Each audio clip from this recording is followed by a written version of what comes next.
I'm feeling towards Nephilim, which I think actually could work pretty well. Surely, like, an angelic Nephilim would have some kind of healing ability, right? Okay, I think I go with this one. This one's cool. That's fun. It's very thematic. It's a good roleplay on this one, where you just don't need a healer's kit and you can treat people's wounds. Oh shit, did I forget to grab... Bro. I may have forgotten to add an archetype to this one. See, that's how well I think I cooked on this build, and how thematic and flavorful it is, that I didn't even need an archetype into it. And the smile on this one is so good. This one? Go with this one? That smile is just so tea. Have you caught on yet, Amber, as to what this build is? How we're not going to play the wizard right? This is our character right here. I love it. Vaguely, that's good enough. Welcome to the Roleplay Mechanic, where today I have gone in and messed around with the wizard. Today, I am going to show you a...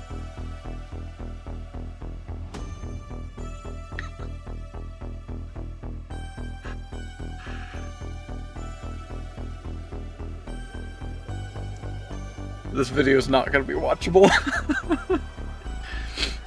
Today, I have gone in and took a look-see at the wizard. So...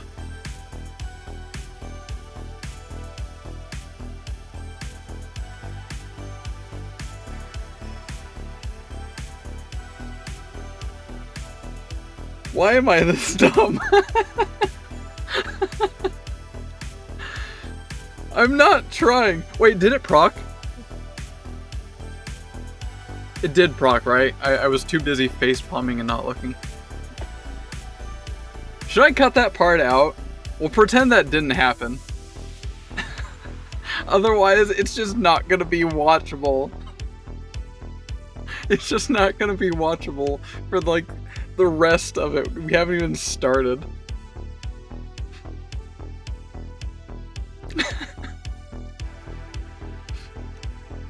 It was the same damn sentence, too. We'll edit and post. It never happened.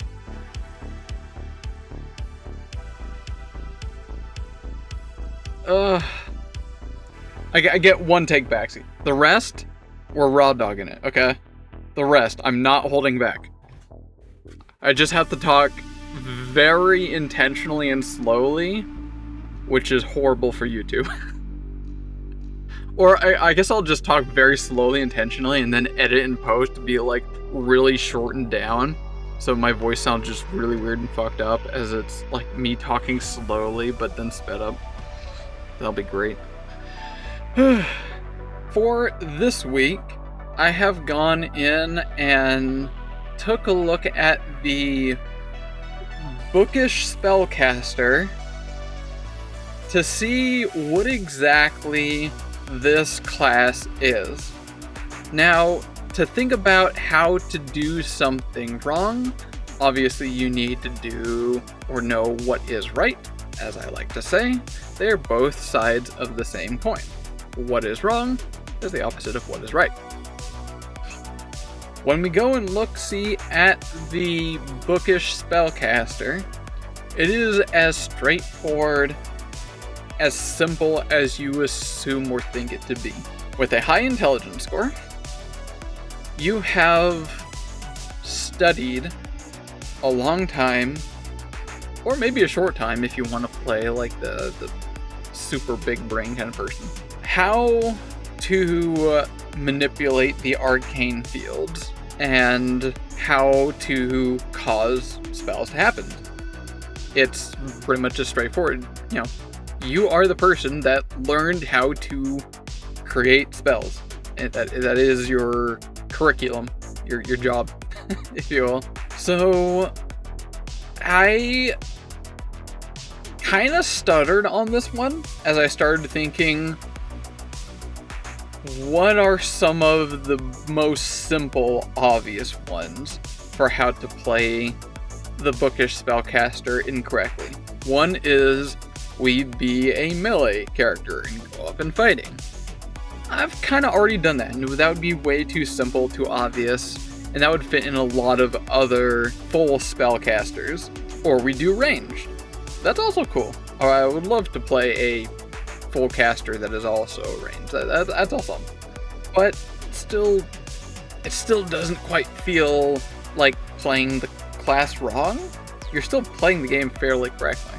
Or we could lean into you just never cast spells. So if you never cast spells, you would absolutely be playing the class wrong. But then you have nothing, because this class is almost entirely about their spells. That is their identity. The feats that this class get all affect, manipulate, or interact with what spells you have. So if we don't cast any spells, then more than half of our class is not going to go off, not including the feats. And if we do include the feats, we're effectively not making use of our class at all. So if we were any other class, then it would just not be noticeable if we're playing our class wrong, because we wouldn't have any form of identity of what class we are playing. So that all nullifies itself out. Going back to the beginning, how could we possibly play a wizard wrong?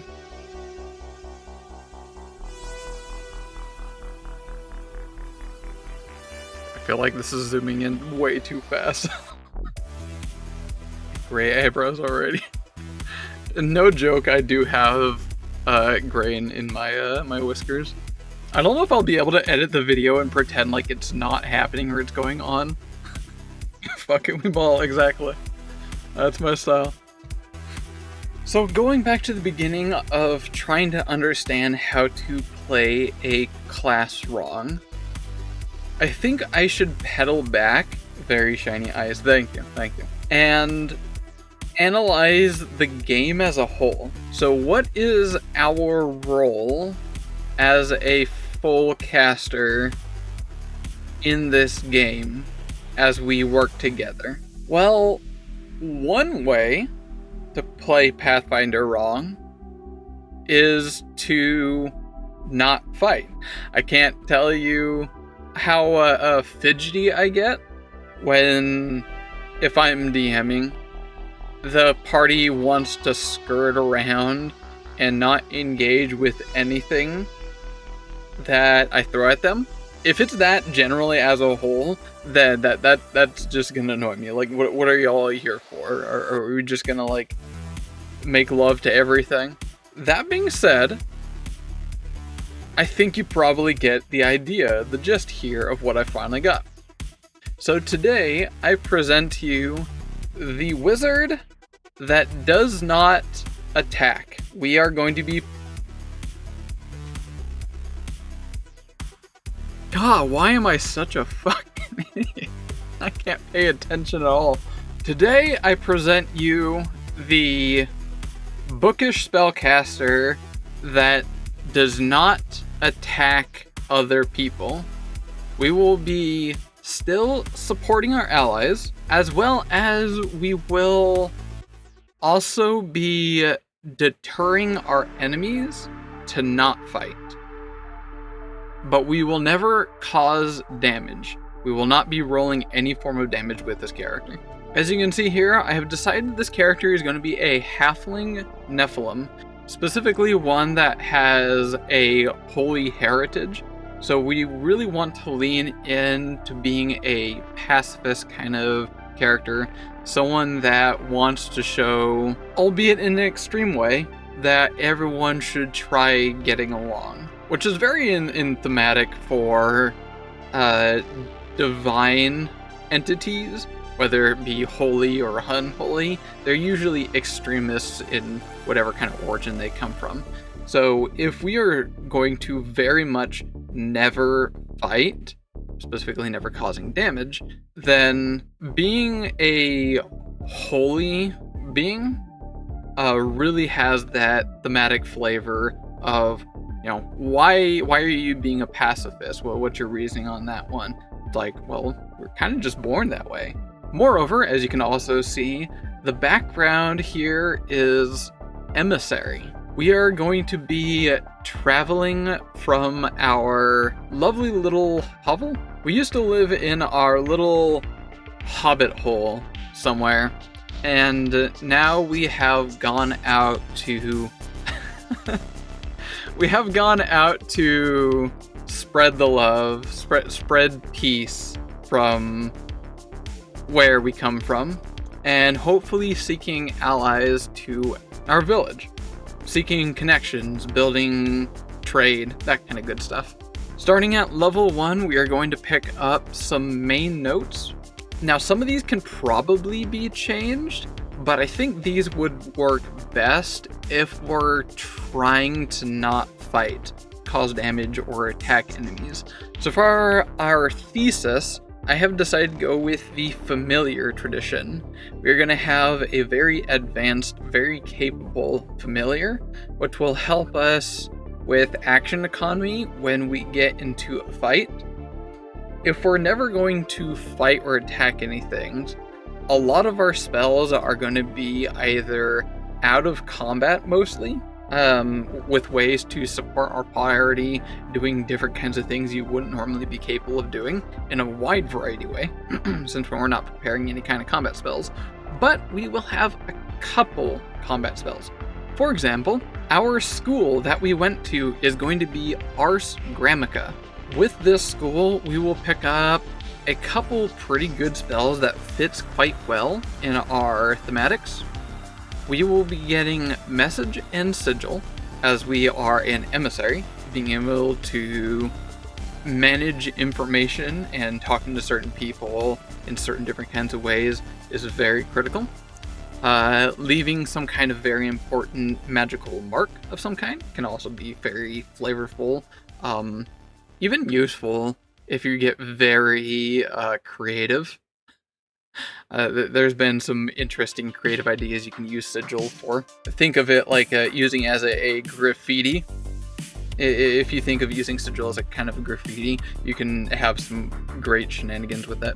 But namely, a first level spells that we will be getting is Runic Weapon, so we can enhance our allies. We are not fighting, attacking our enemies. We are just supporting our allies in pretty much a deterrence factor. Because this spell only lasts for a minute. As we get into any kind of threat, we'd say, staying down. So we will be picking up the command spell, which... Please don't tell me that got picked up. Please don't tell me that got picked up. Okay, we're good. We're in the clear. We are, although, a pacifist, which means that we do not want to fight. There are many ways or interpretations, realistically, of who is a pacifist. If we tell our threats to stand down and not to fight, there are many different ways to not be a pacifist, and that can include trying to deter them. Some people might even say using martial arts to restrain and hold off anyone that potentially tries to threat us, still being a pacifist, even if we might theoretically be injuring them with whatever type of martial arts that we're using. That is still being a pacifist. Now, as I said, there are many different types of interpretations. IRL, there's different formats. It is a very interpretable kind of thing. This one, using command, I think can easily fit into a pacifist's repertoire as you command your enemies to back down, to kneel down, to drop their weapons, something like that. You want to help enforce, I'm not going to fight you, and force your enemy to not fight you as well. By making them less likely to fight you, you are helping enforce the ideal of yours to not fight, which is very much a pacifist nature to, force their ideals. Especially since when we are a Nephilim, we are an extremist of our ideals. As well as, now I gotta talk about this one, I can't gloss over this one. I have looked at this spell before, Disguise Magic, we get from our Ars Grammata. When I first originally tried reading this, I was like, it's alright, it's okay, probably, maybe. But after I was on a very long car ride, and I was reading over certain things, and I suddenly realized how Disguise Magic is actually really good. Alright, let me read it. It takes a whole minute to cast. You cannot cast this in combat, which is perfectly fine, perfectly reasonable, because the duration is the entire day until your next daily preparation. So you cast this for a minute, like as part of your daily preparations at the beginning of the day, and it lasts for the rest of the day. And it targets one item or spell effect. This is not as of the casting. This is every time we make use or proc the spell that is on us. So it might look at only affects an item or a spell. That is each time we make use of it once we toggle it on. So at the beginning of the day, we cast this spell, and for the rest of the day, we can now disguise an item or a spell anytime, every time we want. Make it seem like it's Wand of Create Water when it's actually like Fireball. Moreover, now this is the important one, anytime, every time you cast a spell, you can make it seem like the spell you're casting is something else instead. Now this goes quite well, I think, with this build, is we can cast Charm on someone, and with our Disguise Magic, we can make it seem like we're not casting Charm, but rather some other kind of thing, like Create Mist. But again, it doesn't just proc that once and it's done. It's every time you cast a spell. This is a first level spell that just procs several times a day whenever you want or need it. This is not a bad spell after looking at that, especially if it's only a first level spell and it can still be quite really good like later on. Like it doesn't matter how high of a level you are, this spell is always good. It does what it does. So you can cast it on yourself and make yourself just seem like a commoner, or maybe like an arch whizzler. Damn it! Bro, we need to hurry up and finish this recording.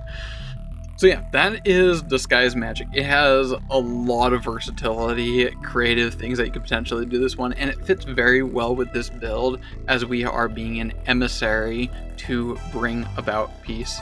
Kind of like our lovely friend right here, as you can see. This is our character right here. And we definitely got to maintain that cheesy smile. Like you got to maintain this look.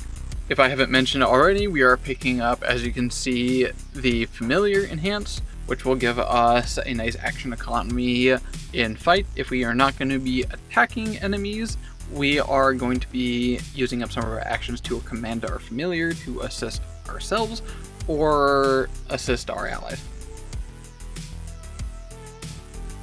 Are you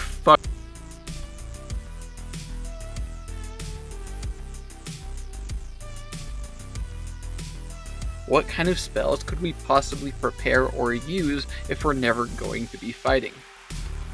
Believe it or not, there's a huge variety. In fact, I wish we had more spell slots so we could prepare more things. There's a lot of good stuff. Starting off at first level, I have already given a pretty good inkling as to what it is. We are picking up Command, Disguise Magic, and Runic Weapon. But also, we're going to pick up Charm.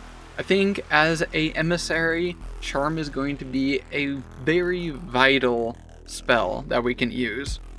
Now for second level spells, as part of our training from Ars Grammata, we get Translate. So for 2 actions, we designate a creature, and for 1 hour, we are able to understand what kind of languages we're hearing, we do not need to choose what language it is. It just automatically translates what type of language it is that we are hearing.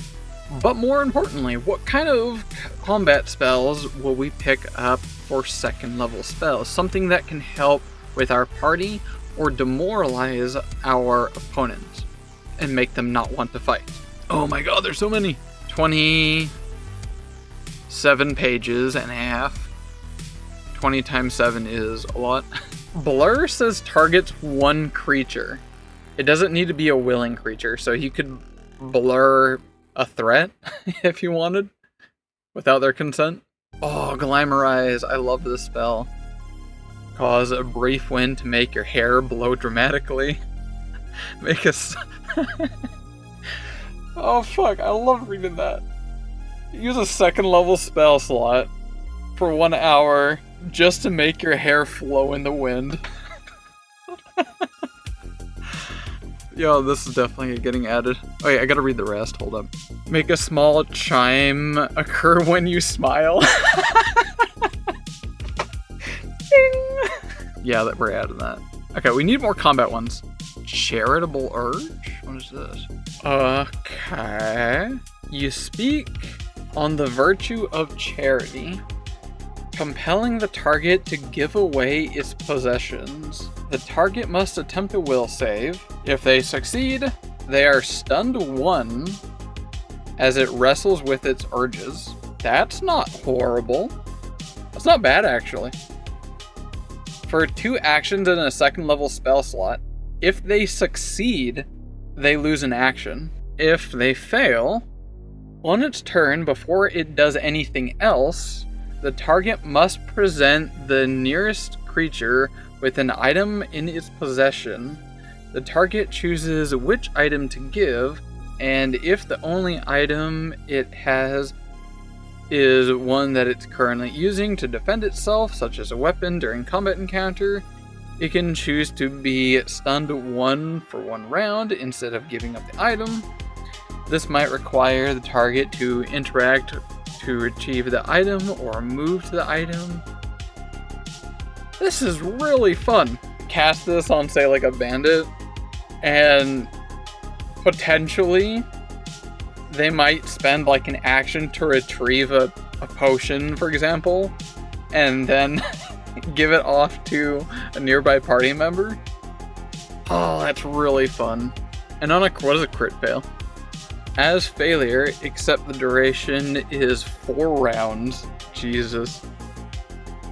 And the target must repeat the effect of a failure on each of its It crit fails, it must spend like half a minute just like giving everything away that it has in its possessions. Oh, we're so adding that. For our second level spell slot, we'll be picking up Translate. We can spend a spell slot to understand anyone that we're speaking with. This will have a variety of applications to help our party one shape or another.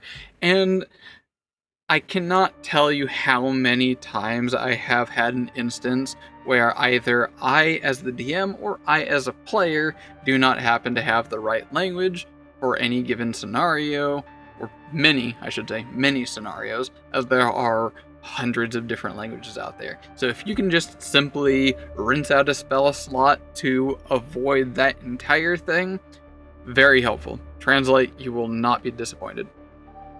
Another one, Shrink. For a willing creature, so only on our allies, we can create a creature to be tiny size. We're not talking small, we're talking tiny. So they can fit into holes. Remember, ask consent. Next up is Blur. You can spend a second level spell slot to make someone concealable, which is a very, very good buff to have on allies.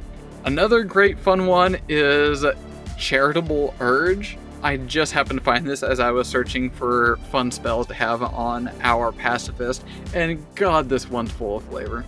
For 2 actions and a second level spell slot, Charitable Urge. 1 creature, a will save. If they succeed, if they save on the will save, they become stunned 1. They lose an action. That's on a success. If they fail, then they have to spend a turn giving you something, whether it's something in their possession, so they might have to spend like a couple actions retrieving, say, like a health potion and give it to the nearest ally, or if they don't have anything else on their possession and the only thing they have is a weapon they're trying to currently defend themselves with, they can just give over their weapon.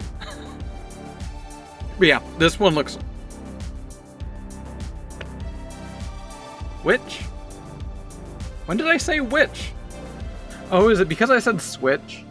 Yeah, it is. Damn. Okay, that kind of counts, but not really, but also yes.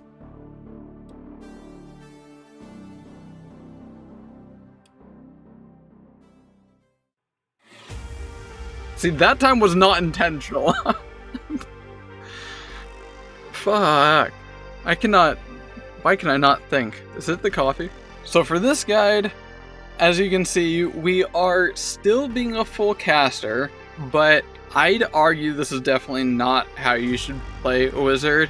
If you're not casting, you know, fireball, if you're not, like, at least casting some damaging spell, I'd make an argument that you're not really playing the game right if you're not fighting.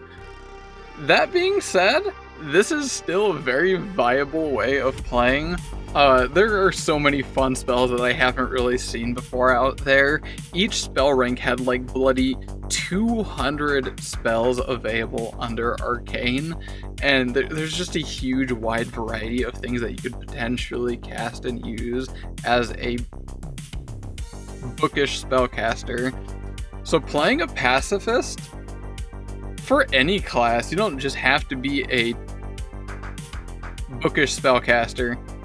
There's so many weird spells out there that do all sorts of weird varieties, like being able to make someone have extreme difficulty speaking. Like you can get really creative. And considering that as a bookish spellcaster, you don't have as many spells, or at least as many that I would love to have, considering how many spells exist out there. There's an insane huge variety, and you only get like maybe what, 5 spells a day, or at least spell slots per rank. Get creative, have a look-see around at the spells. There's such a huge variety out there.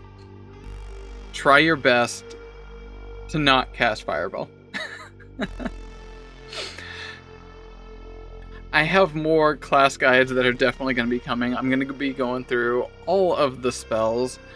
Probably not in this same format. They all have different types of formats on how I do each individual one. Like, say, for example, the Gunslinger class, if you haven't seen, I tweaked one very small rule. Go check out the Gunslinger. And if you haven't subscribed already, stick around. I'd love to show you more of my weird ideas. With probably the Guardian coming up next, who does not defend their party. As well as I'll be having my girlfriend joining for that video, as she has played one. Like and subscribe, all that good stuff. I'll see you next time. I don't feel so good.